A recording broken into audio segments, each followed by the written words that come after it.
ইতিহাসে কিছু ঘটনা আছে যেগুলো নিয়ে আমরা সবাই মোটামুটি জানি বা অন্তত ভাবি যে জানি। ক্রুসেড ঠিক তেমনই একটা ঘটনা। কিন্তু আমরা যে গল্পটা শুনে এসেছি সেটাই কি পুরো সত্যি, নাকি এর পেছনে আরও কিছু আছে? চলুন এই পরিচিত ইতিহাসটাকে একটু অন্যভাবে দেখার চেষ্টা করা যাক। আচ্ছা, ক্রুসেড শব্দটা শুনলেই মাথায় কি আসে? সম্ভবত ধর্ম নিয়ে বাড়াবাড়ি, তাই না?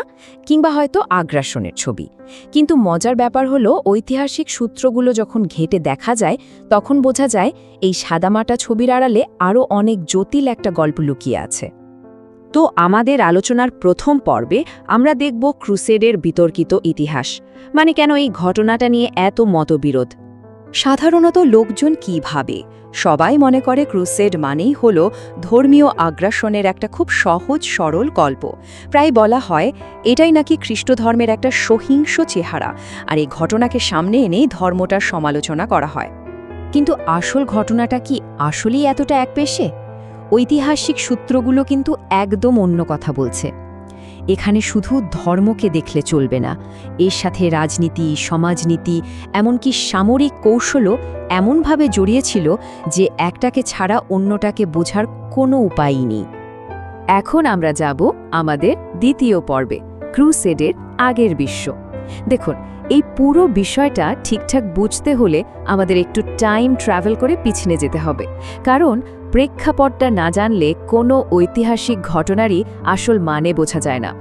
এই টাইমলাইনটা একটু খেয়াল করলেই ব্যাপারটা পরিষ্কার হবে। দেখুন, 7ম শতক থেকেই ইসলামী সাম্রাজ্য বাড়তে শুরু করে, আর জেরুজালেম, অ্যান্টিয়কের মতো ঐতিহ্যবাহী খ্রিস্টান এলাকাগুলো তাদের শাসনের অধীনে চলে যায়। ধীরে ধীরে এই জায়গাগুলোতে খ্রিস্টানরা সংখ্যালঘু হয়ে পড়ে। তারপর 11শ শতকে যখন সেলজুক তুর্কিরা জেরুজালেম দখল করে, তখন খ্রিস্টান তীর্থযাত্রীদের জন্য পরিস্থিতিটা বেশ উত্তেজনার হয়ে ওঠে। আর ঠিক এর পরেই বাইজেন্টাইন সম্রাট পশ্চিমের কাছে সামরিক সাহায্য চান। তো এই লম্বা ইতিহাসটা আমাদের কি বলছে? এটা থেকে একটা ধারণা পাওয়া যায় যে ক্রুসেডের পেছনে শুধুই আগ্রাসন নয়, একটা প্রতিরক্ষামূলক উদ্দেশ্যও কিন্তু ছিল। এবার আসা যাক আমাদের তৃতীয় পর্বে, অভিযোগ বনাম ঐতিহাসিক বাস্তবতা। এখানে আমরা ক্রুসেড নিয়ে চালু থাকা কিছু কমন অভিযোগকে ঐতিহাসিক তথ্যের সাথে মিলিয়ে দেখব। সবচেয়ে বড় আর প্রথম অভিযোগটা কি? যে ক্রুসেডই নাকি প্রমাণ করে খ্রিস্টধর্ম একটা যুদ্ধবাজ ধর্ম। এই কথাটা কিন্তু প্রায়ই শোনা যায়, তাই না? এখানেই দেখুন একটা মজার বৈপরীত্য। একদিকে সমালোচকরা ক্রুসেডকে দেখিয়ে বলছেন এটাই খ্রিস্টধর্মের সহিংস রূপ, আবার অন্যদিকে সূত্রগুলো বলছে যে যিশুর মূল শিক্ষাই ছিল আসলে শান্তির। দুটো তো একদম উল্টো কথা। এই শান্তির যুক্তির পেছনে একটা শক্ত প্রমাণও আছে। যেমন ম্যাথিউ 26:52 পদে যিশু নিজে বলছেন, যে তলোবার ধরে সে তলোবারেই ধ্বংস হবে। এর থেকে স্পষ্ট শান্তির বার্তা আর কি হতে পারে? আচ্ছা, এবার আসি দ্বিতীয় অভিযোগে। বলা হয় ক্রুসেড নাকি ছিল কোনো উস্কানি ছাড়াই চালানো একটা আগ্রাসী যুদ্ধ। কিন্তু ইতিহাস কি আসলেই তাই বলে? সমালোচকরা বলেন যে খ্রিস্টানরা কোনো কারণ ছাড়াই মুসলিম বিশ্বের উপর ঝাঁপিয়ে পড়েছিল। কিন্তু আমরা একটু আগে কি দেখলাম? সূত্রগুলো আমাদের মনে করিয়ে দিচ্ছে যে এই যুদ্ধের ঠিক আগের 400 বছর ধরে মুসলিম শাসকরা খ্রিস্টান অধ্যুষিত এলাকাগুলোতে তাদের সাম্রাজ্য বিস্তার করে আসছিল। এই প্রেক্ষাপটটা জানার পর পুরো ঘটনাটাকে কিন্তু একদম অন্যরকম মনে হয়, তাই না? ঐতিহাসিকরা এই ব্যাপারটাকে একটা নামে ডাকেন। তারা বলেন এটা ছিল একটা ডিফেন্সিভ ওয়ার বা প্রতিরক্ষামূলক যুদ্ধ।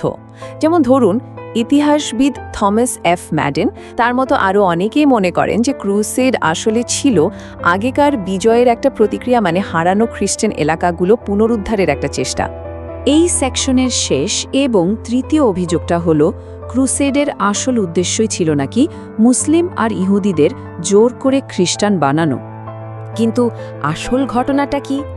ঐতিহাসিক দলিলপত্র কিন্তু অন্য কথা বলে। এগুলো থেকে দেখা যায় ক্রুসেডারদের মূল ফোকাস ছিল এলাকা দখল করা, সবাইকে ধরে ধরে ধর্মান্তরিত করা নয়। এমনকি তাদের শাসনামলে অনেক মুসলিম আর ইহুদি নিজেদের ধর্ম পালন করতে পারত। তার মানে ব্যাপারটা আসলে ভূখণ্ড নিয়েছিল, ধর্ম বদলানো নিয়ে নয়। চলে যাচ্ছি আমাদের চতুর্থ পর্বে, ধর্ম ও রাজনীতির প্রেক্ষাপট। এই অংশটা খুব গুরুত্বপূর্ণ, কারণ এটা না বুঝলে ক্রুসেডকে ঠিকমতো বোঝাই যাবে না। একটা জিনিস মাথায় রাখতে হবে, মধ্যযুগে ধর্ম আর রাজনীতি কিন্তু একদম গলাগলি করে চলত। আজকের দিনে আমরা যেমন দুটোকে আলাদা করে ভাবি, তখন সেরকম ভাবার কোনো সুযোগই ছিল না। দুটো জিনিস ছিল একে অপরের সঙ্গে একেবারে জড়িয়ে। তখনকার পাওয়ার স্ট্রাকচারটা কেমন ছিল? দেখুন, চার্চ, রাজা আর সেনাপতিরা এরা সবাই মিলেই দেশ চালাত। এর ফলে কি হতো, অনেক সময় দেখা যেত একটা পুরোপুরি রাজনৈতিক ঝামেলাকেও ধর্মের মোড়কে পেশ করা হচ্ছে। এবং সব শেষে আমাদের পঞ্চম পর্ব, ইতিহাস আর বিশ্বাসের পার্থক্য। এই আলোচনাটা শেষ করার জন্য এই বিষয়টা বোঝা খুবই জরুরি। এখানে একটা কথা পরিষ্কার করে বলা দরকার, এই বিশ্লেষণ কিন্তু ক্রুসেডের সময় যা যা হয়েছে তার সব কিছুর সাফাই গাওয়ার জন্য নয়। সূত্রগুলো এটা স্বীকার করে যে ওই সময়টায় অনেক ভয়ঙ্কর ঘটনা ঘটেছে, অনেক ভুল হয়েছে, এমনকি খোদ খ্রিস্টান চিন্তাবিদরাও এর সমালোচনা করেছেন। তাহলে এই পুরো আলোচনা থেকে মূল কথাটা কি দাঁড়ালো?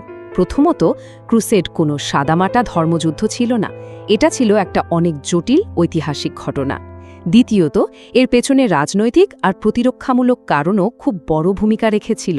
আর তৃতীয় এবং সবচেয়ে গুরুত্বপূর্ণ বিষয় হল, সূত্র অনুযায়ী ক্রুসেডাররা যা করেছে তা খ্রিস্টধর্মের মূল শিক্ষার সাথে মেলে না, কারণ সেই ধর্মের ভিত্তিটাই হল শান্তি, ভালোবাসা আর ক্ষমা।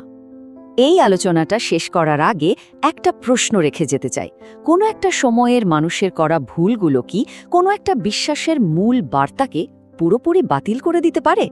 এই প্রশ্নটা কিন্তু আমাদের ইতিহাস আর বিশ্বাস দুটোকেই নতুন করে ভাবার সুযোগ করে দেয়।